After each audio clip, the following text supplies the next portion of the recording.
The Story of Chiune Sugihara by Aidan Johnson and Michael Trungold. World War II is widely considered to be one of the most horrific parts of human history, characterized by mass destruction, torture, and death.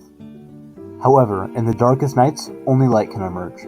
Brave, selfless individuals, such as Chiune Sugihara, provide glimpses of hope, of resistance to the dystopia that was the Holocaust. Chiune Sugihara's commitment to doing the right thing led him to help innocent people escape from the oppression of his own country's ally, even at the risk of his and his family's own livelihoods. Chiune Sugihara was born on January 1, 1900, in rural Japan. His mother came from a long line of samurai, and thus he grew up influenced by traditions of honor and loyalty. Sugihara was very studious and explored his passion for the humanities by entering Waseda University to study English literature. He found himself without support and was forced to work various different undesirable jobs to make his way through school. After university, a newspaper ad led Sugihara to a Japanese diplomatic school in Harbin, Manchuria. There, he learned to speak fluent Russian and was trained to be a diplomat. Upon the conclusion of his schooling, Sugihara worked in the Japanese embassy in Harbin. He there witnessed the cruelty of the Japanese, which made him question his loyalty to his country, which had been instilled into him since. Sugihara continued his job at the embassy until the Japanese took control of Manchuria.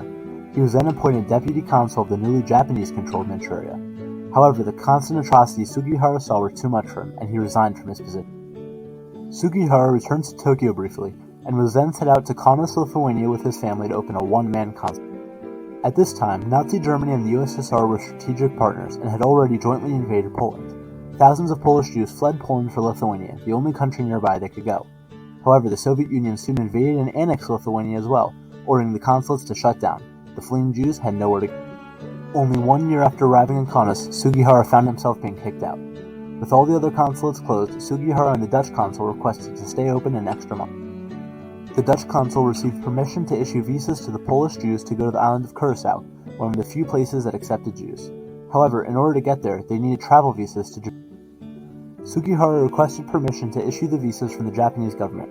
However, he was not granted permission. Sugihara had to make a choice: stay loyal to his government as he had been taught since childhood, or stay true to his morals. Fortunately, Sugihara chose his morals and issued thousands of visas that he was not supposed to. He worked night and day writing visas, up until the moment he had to leave, writing as many visas as he could.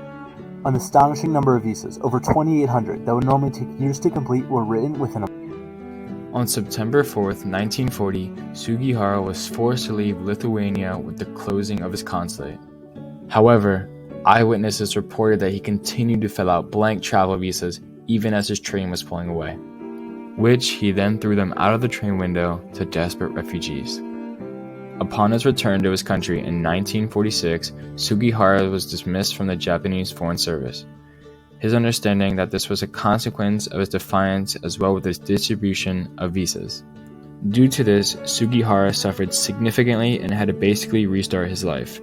From then on, he had to make a living doing odd jobs such as working for a trading company in Moscow and doing door-to-door sales for light bulbs, and eventually working for an export company as general manager of a US military post exchange.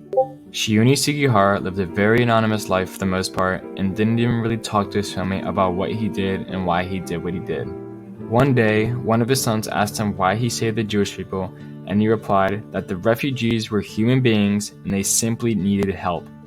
The main point where Sugihara started to get recognized for what he had done was in 1984 when the Vaad regime recognized him as righteous among the nations. Not only the government recognized Sugihara, but so did the people. On his funeral day, a large Jewish delegation from around the world, including the Israeli ambassador to Japan, attended his funeral to pay respects for everything that he had done. Another way Chiune Sugihara was recognized was in the movies. There were 2 movies made about him, one being in 2015 and the other in 2000. Also in the year 2000, there was a memorial made just for him. Learning about Chiune Sugihara is very important because it gives a sense of hope to everyone that even though you don't have to, just always do the right thing no matter what.